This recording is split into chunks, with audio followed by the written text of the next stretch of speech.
Hello, everyone. We are Project Group A, consisting of myself, Melanie Acton, Debabrata Biswas, Christopher Donewald, Theresa Frantz, Genelle and Sonny.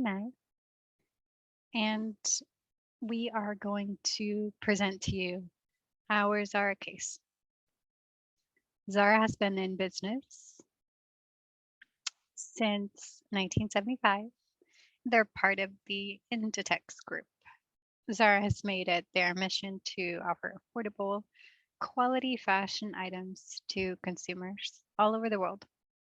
ZARA quickly develops and launches products, which gives them a competitive advantage over the others in the fashion space. ZARA uses a just-in-time system to enable the company to have quick manufacturing and delivery systems in place to, again, give them that competitive advantage.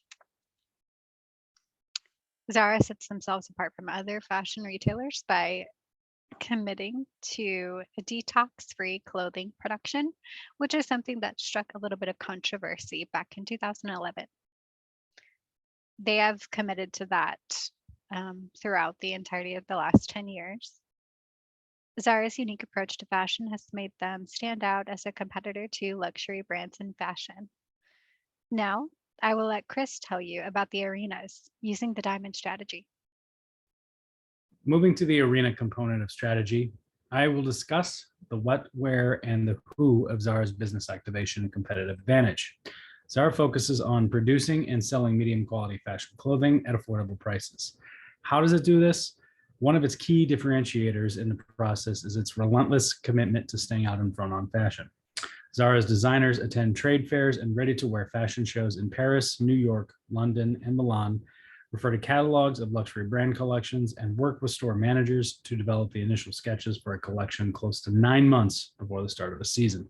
These efforts help to give ZARA a competitive edge over its competitors in ensuring that it sells what customers want and what customers will buy. ZARA's target market is men and women up to 45 years of age and children who are fashion forward. And ZARA takes consumer and customer feedback very seriously, making modifications or even removing from store shelves and displays items that customers are not buying, based on meticulous data gathering and metrics reviewed by chain managers and leadership. ZARA started and is headquartered in northwestern Spain, close to a very strong labor source. ZARA committed to rapid but intentional expansion to new international markets, launching in major cities and then branching out to surrounding areas after gaining experience with the local market and local customs. ZARA shows great focus on markets with at least minimal economic development, stability, market compatibility, and on ensuring that there are few or no material obstacles to market entry. In contrast to its competitors, ZARA also concentrates on forecasted market prices rather than cost. And as discussed, ZARA's expansion plans were very intentional and served to only bolster its streamlined JIT process. And with that, we will move on to a brief discussion on the vehicles component of strategy and ZARA's competitive advantage. Thank you, Chris, for explaining the arenas of ZARA. While arenas explain the segment where ZARA intends to be active, the vehicle part of Strategy Diamond explains how ZARA intended to go there from its dusty bucolic remote HQ at Galicia to around the world. ZARA's 5 parts of Diamond not only align but also reinforce each other. The vehicle ZARA uses is company-owned stores in prime locations, just like Starbucks and IKEA do so successfully. ZARA also achieves it through international expansion, one country at a time, via well-thought-out acquisition, which can increase its footprint and bring ZARA closer to its targeted audience, those price-conscious and fashion-sensitive young people. In addition, ZARA fortifies that vehicle with massive communication system integration, from retail to merchandising to supply chain to production to warehouse to design to ZARA's HQ at remote Galicia.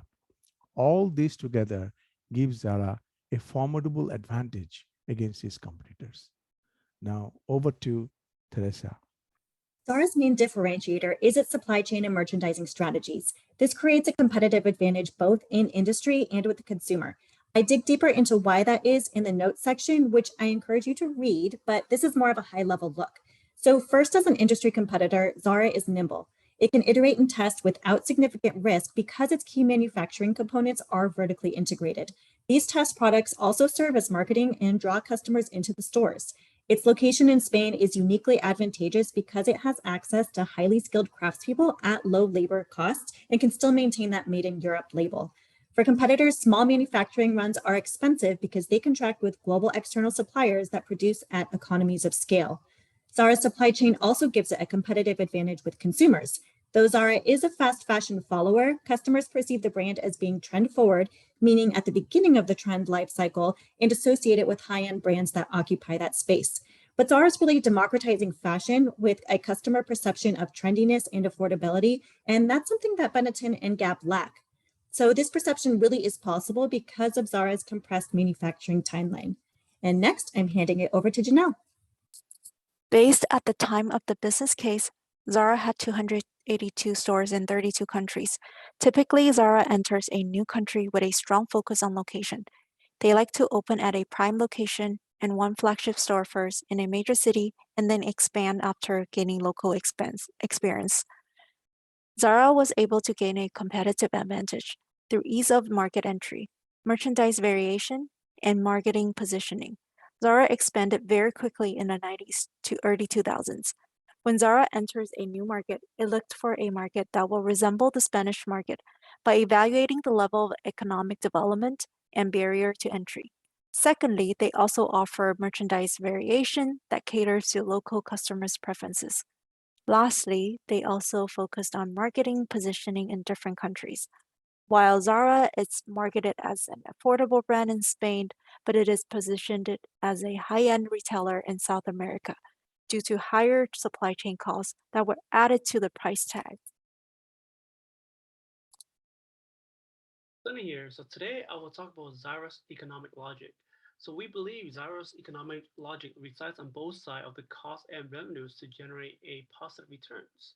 So on the cost side of things, ZARA benefit from economy of scale due to its massive production of textile products, its aggressive global expansion, and as mentioned earlier slides, its supply chain advantages, and due to its economy of scope, it provides a massive economic advantage against its competition for lower cost productions. And on the other side of things, ZARA benefit from a premium prices against its competition because its product is viewed as fresh. Since ZARA's product have a huge fast turnover ratio every quarter, it comes out with numerous different quick fashion styles, and ZARA can dictate which product to weed out if it moves slow and focus on what has high popularity. And due to its really fast style, a lot of the product provide a scarcity mindset on its buyers, so therefore it increases ZARA's willingness to pay for its customers. Thank you so much.